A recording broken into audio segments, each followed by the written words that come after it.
Hey, Island Pride Oasis, let's make some more noise.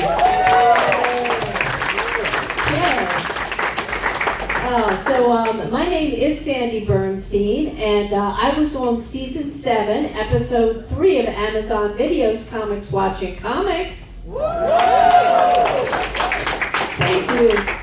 That's very kind of you, but they should really call it Comics Roasting Comics, because the nicest thing they had to say about me was that they didn't think it was possible to have baggy jeans and camel toe at the same time. And that was the nicest thing they had to say about me. It got worse from there. I wish I was making this stuff up, but I'm not. It's absolutely true. You can Google it. It's on Amazon Prime. I don't even know why I'm telling you this. You might actually look it up. No, but the thing that really got to me, I think the thing that really hurt me the most, is they gave me no credit whatsoever for my thigh gap. Jerks. Oh. So that was doing a number on my self-esteem. And, okay, ladies, do you ever go someplace on purpose just so you can look around and feel better about yourself? Yeah, like I used to go to Aldi, because 9 times out of 10, I was the hottest chick in there. But lately, I found a solution closer to home, my local farm market, because there are a couple of hot, hunky, 20-something-year-old guys who work there who like to flirt with me. So as soon as they see me walk in, they start talking very loudly about how much they're into white ladies. And I'm thinking, hey, I'm a white lady. And I'm pretty sure I'm one of their favorite white ladies. Yeah, this could be my lucky day. So I saunter on over closer, and the one guy is saying, I just adore white ladies. As soon as I get my hands on one, I caress it gently, and then I stroke it softly with my nose and lips and take in that sweet aroma. And I'm thinking, ooh la la. But then the other guy says, man, forget about that. I get my hands on one, I peel back the skin. I'm like, mine or his? Then he goes on to say, and I take my tongue and I drill deep, deep, deep into that yielding flesh, into the very core, biting and licking the whole way. The juice is just running down my chin. I can't wait to devour a white lady. And I'm starting to get a little nervous. Just then a guy comes out of the back with the basket and says, hey, I got your white ladies. Your favorite peaches. Like peaches? You guys are talking about peaches? And he's like, yes, Andy, you want to bite a white lady? I'm like, nah, I don't roll that way. I'm not into that. Well, I'll tell you what, if they ever come out with black man peaches, give me a call. On second thought, don't even bother calling. Just bring them to my house. So anyway, I'm divorced. Surprise, surprise. Is anybody else here divorced? Okay. All right, somebody's happy about it. Me too. Anybody here wishes they were divorced? Yeah, that always gets a better response. When my ex-husband Tom went through his midlife crisis, he just got angry all the time, right? One day he turns to me and he says, I think marriage ought to be a renewable contract. And I was like, really? Hey, does that mean I have the option to outsource? No, it's more like the NFL, and I'm not satisfied with your performance, and I'm thinking of courting free agents. I'm like, well, you can right ahead and do that, hon, and I'll do the same. Well, guess what, folks? I did not renew that contract. I got me a quarterback fresh out of college. Yum, yum. He had a strong arm, lots of stamina, and he knew how to go deep. Yeah. He liked spending time in the pocket. I was thinking signing into a long-term contract. But rest assured now, I am remarried to an age-appropriate man. As a matter of fact, 2 weeks ago, we celebrated our 4th wedding anniversary. Thank you. Okay. Now, we're both middle-aged, So our honeymoon suite had grab bars in the shower. Yeah, but look, I don't want you to get the wrong idea just because we're middle-aged. I mean, we are still sexually active. I mean, just this morning, I was awakened by something poking me in the small of my back. So I do the old reach around. I'm like, holy shit, I haven't felt it this big and hard in a long time. So I roll over all eager to take in his raging manhood. But much to my chagrin, it was his elbow. Yeah. I mean, here I was expecting morning wood. I didn't even get a sapling. Not so much as a twig. Tough times, man. But interesting story, though, about how he came to get married. Now, I don't want to say that I dragged him down the aisle, but I did have to seal the deal with my state of Maryland health insurance. Yeah. But you know what? I didn't really think this thing through, because like on our wedding night, we're in the shower, and he says, sweetheart, now that we're married and I'm going to be saving hundreds of dollars every month on my health insurance, you better not screw this up. You better not lose this job, because that would be grounds for divorce. I was like, I didn't know he was kidding. I just about fell out. Good thing there were grab bars in the shower. Oh, and all I could think of was like, great, now I've done it. Now I've trapped myself in a marriage and a job. Oh, guys, I'm just kidding. I mean, I love my job. Now, I also love my husband, but, you know, love and romance when you're middle-aged is a lot different than when you're in your 20s, isn't it? Yeah. I mean, like, I remember when I was in my 20s, it could be like 4th of July, you know, like fireworks, explosions, bombs bursting in air. But, you know, now that I'm middle-aged, it's more like Thanksgiving. But, you know, I love Thanksgiving, though, because there's a whole lot of eating going on. Look, I got the turkey neck and everything. Oh, anybody want to guess how I got this turkey neck? Get your mind out of the gutters. It was Weight Watchers, okay? I lost 50 pounds. Thank you. I ended up with this turkey neck. But you know something? Even after I lost all that weight, in my mind, I was still convinced that I was a big girl, right?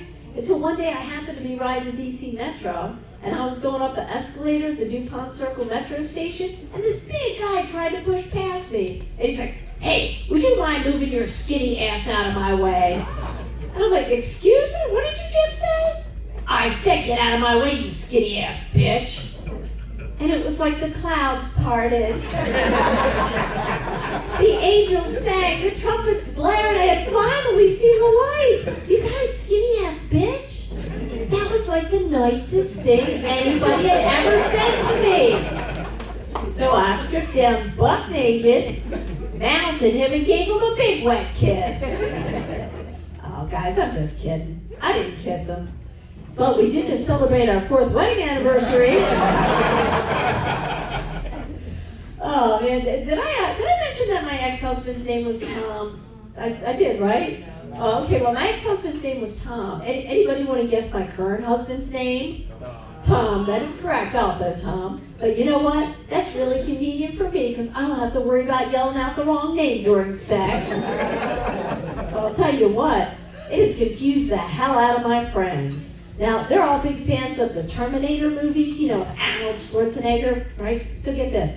They started calling my ex-husband T1 and my current husband T2.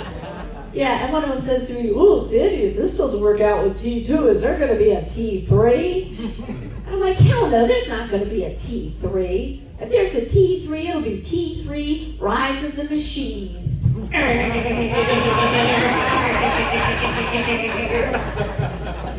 Anyway, getting back to T2. My husband would like me to get my DNA tested. He said, you never know, you might have a little African in you. I'm like, that was last week. And he wasn't so little. My husband would also like me to grow my hair out, you know. The other day he's, how do I put this delicately? He's hitting it from behind, doggy style. Not my favorite position, but he was hounding me. Then he was pounding me. And he says, you got your hair cut awfully short this time. Makes me a little uncomfortable. And I'm like, why? Does it look like you're banging a dude? Well, the answer to that question must have been yes, because that very quickly de-escalated the situation, right? And he wanted me to finish him off with a handy. But by that point, and ladies, you'll know what I'm talking about, it was like I was starting from scratch, right? So after about 5 minutes of this, I'm sorry, my husband's white. After about 5 minutes of this, I get tired. I'm getting carpal tunnel syndrome. He's like, well then switch hands. I'm like, I'm not switching hands. My Fitbit is on my right wrist.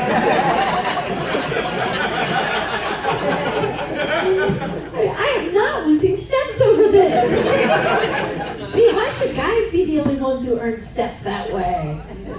Oh man. So I gotta vent about something. You know what's really getting on my nerves these days are the Girl Scouts. Now, before I go any further, do we have anybody affiliated here with the Girl Scouts, Den Mothers, Troop Leaders, whatever you call yourselves? Okay, good, then I can speak my truth. Because those Girl Scouts are out of control. They are savage. You want to know where they were set up selling their cookies last Saturday? I'll tell you where. In front of the Weight Watchers. Yeah, talk about dirty pool. And one of the little girls has the nerve to stop me as I'm going into my meeting to ask me if I want to buy some low-fat cookies. And I'm like, I'm sorry, sweetheart, but I don't bring cookies of any kind into my house. And she's like, well, that's okay. You can buy some boxes and we'll donate them to Children's Hospital. And I thought, way to take on pediatric type 2 diabetes, Girl Scouts. No, I didn't say that. I said instead, I said, you ought to set up at the other end of the shopping center in front of the medical marijuana dispensary. Yeah, like that Girl Scout in San Diego who sold 300 boxes of cookies in 6 hours. And one of the mothers was like, that's not the message we want to send to our girls. Okay, let's review here. It's wrong to sell cookies to stoners with the munchies, yet it's perfectly acceptable to try pushing them on people struggling to lose weight and sick kids. That makes no sense. But I'll tell you what, I went back there the next day and they were no longer in front of the Weight Watchers. That's because they had moved into the lobby of the LA Fitness. Bitches. I was talking about my husband before. I'm actually glad that I'm married. I wouldn't want to be single nowadays. I mean, I hear how the young people talk about, hooking up and Tinder and all this freaky shit they do. Like eating ass. Smashing. Choking. I mean, come on. Whatever happened to good old-fashioned fornication? Fucking. Okay, let me break it down here. Let's start with the whole eating ass thing. I apologize for those of you who are eating dinner, but look, my body has a certain amount of mileage on it, okay? We're talking highway miles. Okay, we're talking city miles, stop and go, potholes, speed bumps. I got hemorrhoids, okay? Look, let me put it this way. My butthole has more nooks and crannies in it than a Thomas's English muffin. I mean, how are you going to get that clean? I don't get the jargon either. Talk about eating groceries. I mean, come on. When was the last time you saw an ass in the grocery store? I mean, they got hams, but that's nowhere near the English muffins. You know something? If I was a grocery, I'd be a brisket. Yeah. A little dry, but definitely delicious. But I digress. The main problem I have with the whole eating ass thing, besides the fact that I find it disgusting, is that the last time I checked, my clitoris was not located in my anus. So, and trust me, I checked on that shit like 10 minutes ago. So that makes eating ass a huge waste of valuable tongue time, if you ask me. I'm just saying. And smashing? Can we talk about smashing? Is that supposed to be appealing? I mean, come on now. I mean, smashing is something you do to a cockroach, right? Okay, smashing is something you do to your cheating boyfriend's car windows. I mean, smashing is something you do to a piñata. I'm sorry, but my pussy is not a piñata. I mean, you hit this, you're not getting any candy. I mean, maybe if you're lucky, some spare change. I don't know, flip phone? I mean, hit the jackpot, you might even get a pager. But not getting any candy. And look, I'm at an age now, I'm gonna start worrying about osteoporosis. Do I look like I want a shattered pelvis? Hell no. I'm too young to fracture my hip, so forget about smashing. And choking? The second some joker tries to choke me, he's getting kicked in the nuts. End of story. But one last thing before I get out of here. You all know what Amber Alerts are, right? That's for missing kids. Yeah, it used to be you'd only see those on the electronic signs over the highway, but now they come directly to your phones, you know? You could be in a room and everybody's phone will go off. So if that happened to me during a show, I got interrupted not once, not twice, but 3 times. About the 3rd time, I was like, you know what? If I ever find that Amber bitch, I'm gonna fuck her ass up. That bitch is gonna wish she stayed missing. But anyway, you guys, I do have to get out of here because my husband is preparing a turkey dinner, and maybe if I play my cards right, there's a chance that I could get some stuffing in my muffin. Hey, I'm Sandy Bernstein. You guys have a great day. Good night.